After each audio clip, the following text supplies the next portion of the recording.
Bonjour les amis, comment ça va pour ce 4e jour de challenge anti-stress avec moi, Rémi, coach et préparateur mental, fondateur de Bansoa. J'espère que tes routines se sont un peu gonflées là, c'est sympa, avec les bonnes nouvelles chaque journée qui te redonnent un petit peu le sourire, j'espère. Et puis cet exercice de respiration en cœur cardiaque que tu peux faire 3 fois par jour, même si tu le fais une fois. Tu vas voir, c'est super. Au bout de 40 jours, tu vas voir la différence. Aujourd'hui, il va y avoir un nouveau membre dans tes routines. Tu vas voir. On va commencer comme tous les jours avec l'exercice de respiration et cet exercice, je l'ai appelé le repoussoir. Tu vas voir, c'est très simple.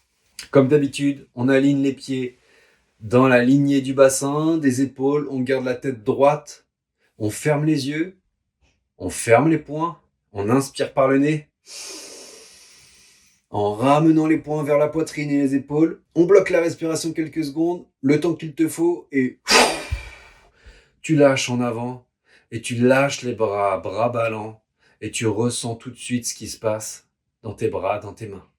Au bout de 3 fois, à ton rythme, tu ouvres les yeux et tu ressens tout ce qui s'est passé dans ton corps. C'est une nouvelle fois l'évacuation des tensions. 2 petits tips. Reprends ta respiration normale entre chaque répétition.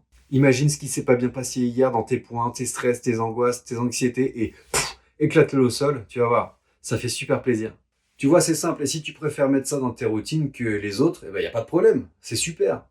On passe maintenant à l'exercice pratique. Le fameux exercice que tu dois placer dans tes routines. Je l'appelle le « et » à la place du « mais ». Dès aujourd'hui et pour tout le temps, pour toute ta vie, lorsque tu dis « mais » dans une phrase, pense à le remplacer par un « et ». Tu verras, ça va te permettre, en tout cas, ça va te suggérer de pouvoir faire coexister des pensées positives et des pensées négatives. Et ça, c'est totalement OK. Par exemple, si je te dis « j'ai fait des progrès dans ma thérapie, mais j'ai encore des crises d'angoisse », qu'est-ce que tu notes? Alors que si je te dis « j'ai fait des progrès en thérapie et j'ai encore des crises d'angoisse », qu'est-ce que ça suggère?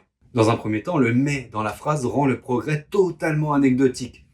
Et ça passe à la trappe. Le négatif prend le dessus par rapport au positif. Alors que dans le deuxième exemple, avec le « et », tu te rends compte que tu as fait des progrès et qu'en même temps, il t'en reste encore à faire. L'idée, tout simplement, de faire avancer les choses, d'avoir de nouveaux objectifs. Voilà, c'est tout pour ce 4e jour. Je suis ravi de vous avoir présenté tout ça. J'espère que vous allez pouvoir noter tout ça dans vos routines et que ça va vous changer la vie. N'oubliez pas toujours commenter, liker, partager les stories, les petits DM qui sont sympathiques. En tout cas, ce qui est sûr, et ne l'oubliez pas, on est ensemble.